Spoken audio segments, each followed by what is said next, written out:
GovTech is retrenching about 7 to 9% of its workforce. Yet the agency says it is not shrinking. That apparent contradiction is the key to understanding what is happening. GovTech says it is changing the way government digital services are built and managed.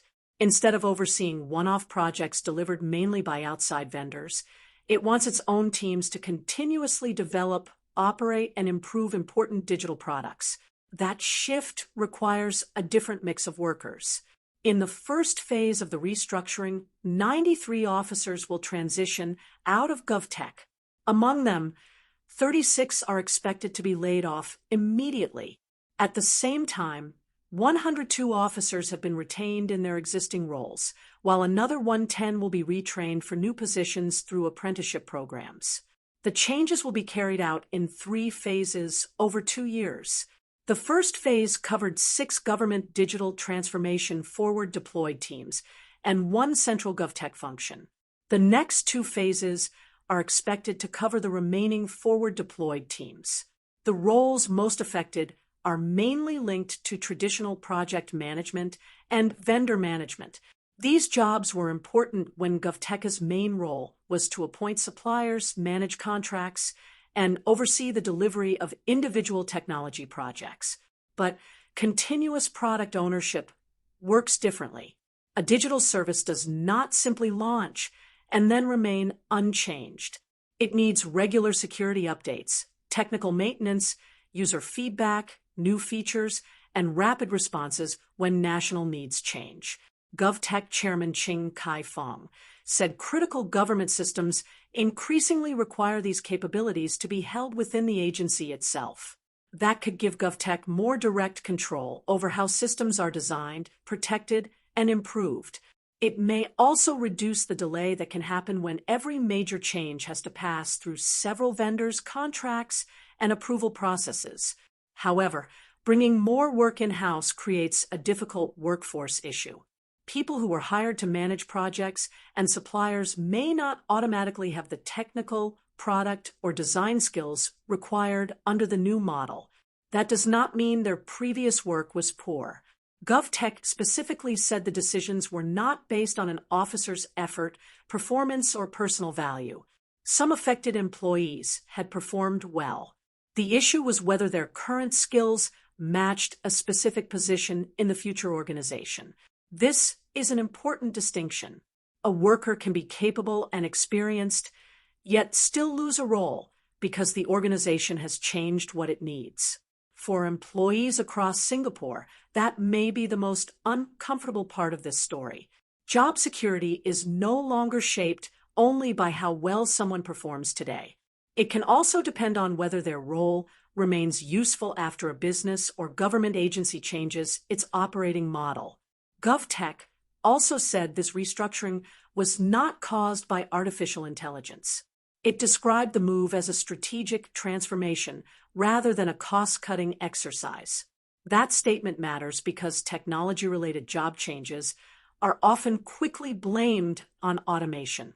In this case, GovTech says the main driver is its decision to build stronger internal product capabilities. The agency is still hiring for selected roles, including software engineers, product managers, and designers. So the overall demand for digital workers may continue, even as demand for certain types of work falls. This shows why the phrase changing shape, not shrinking, is central to GovTech's explanation. The agency may still need a large workforce, but not necessarily the same workers performing the same functions. The question is how many existing employees can realistically make that transition. GovTech is offering full salary apprenticeships and structured retraining to some officers from project and vendor management backgrounds. These programs will combine technical learning with practical work experience, with the aim of moving participants into product ownership or related roles.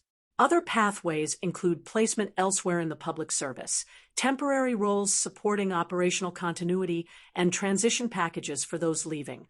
GovTech said 110 officers will enter apprenticeships, which suggests retraining is a significant part of the first phase rather than a minor gesture. Still, retraining is not a guaranteed solution for everyone. Moving from managing a technology vendor to directly owning a digital product can require a major change in technical knowledge, working style, and responsibility. Some employees may adapt successfully. Others may find that their experience is better suited to another agency or to the private sector. For officers leaving GovTech, the support package includes 1 month of salary for every year of service, capped at 25 years. They will also receive an additional 3-month payment. Salary and benefits will continue during a 6-week handover and notice period.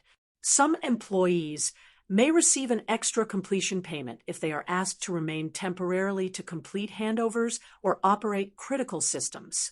The union also secured a prorated performance bonus, transition assistance, and 6 months of paid union membership for eligible members.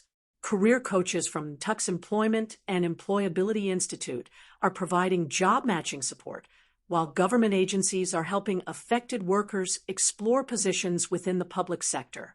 The Ministry of Manpower said the package goes beyond the recommendations in Singapore's tripartite advisory on responsible retrenchment. That does not remove the personal impact of losing a job, but it indicates that the agency and the union negotiated measures beyond the minimum expected support. There is also a wider public interest issue.